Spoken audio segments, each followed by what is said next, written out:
Have you ever contemplated the nature of thinking? How it might be more than a mere cognitive function, but a game, a dance of the mind, where you square off against an opponent every time you engage in thought? Welcome to a journey of intellectual exploration. Imagine a chessboard. Each piece represents a different facet of thought. The pawns are our basic ideas, often numerous and easily expendable. The rooks represent our firm beliefs and principles, strong and unwavering. The knights, the unpredictable thoughts, jumping around our mind in a non-linear fashion. The bishops are our biases, moving diagonally, often indirectly influencing our thought process. The queen, the most powerful piece, represents our intellect, capable of moving in any direction. The king, the core of our identity, the self, vulnerable yet vital. Just as in chess, the game of thinking does not begin unless there is an opposite team. This adversary can take many forms. It can be a differing opinion, a challenging problem, or even our own self-doubt. The opponent's pieces move in response to ours, challenging our ideas, beliefs, and principles, pushing us to think, to strategize, to adapt. Let's take an example. Consider the decision of choosing a career path. It's not a straightforward process.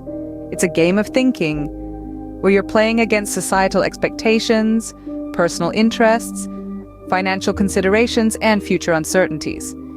Each of these factors acts as an opponent on the chessboard of your mind, pushing and pulling as you navigate your way towards a decision. The beauty of this game is that it's not about winning or losing. It's about the process, the dance, the ebb and flow of thoughts. As philosopher Friedrich Nietzsche once said, "It is not a lack of love, but a lack of friendship that makes unhappy marriages."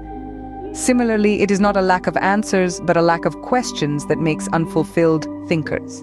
But how does one become a skilled player in this game of thinking? Practice. The more we engage with our opponents, the more we challenge our thoughts, the better we become. As the saying goes, iron sharpens iron, so one person sharpens another. The same applies to our minds. To illustrate this, let's delve into a short story. Once upon a time, in a small town lived a man named Ravi. Ravi was known for his wisdom and was often sought for advice. One day, a young boy asked Ravi how he became so wise.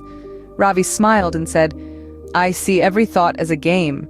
I welcome different opinions, challenging problems, and even my self-doubts as opponents. They push me to think, to question, to learn, and that's how I became wise." So, what have we learned today? We've explored the concept of thinking as a game, a dance of the mind. We've learned that our thoughts can be seen as chess pieces, each with a unique role. We've understood that the game does not begin unless there is an opposite team, which can be any form of challenge or opposition. We've exemplified this concept through the decision of choosing a career path and illustrated it through the story of Ravi. Remember, thinking is not a solitary act. It's a game, a dance, a conversation. So let's welcome our opponents, for they are not our enemies, but our partners in this beautiful game of thinking. Until next time, keep playing, keep thinking.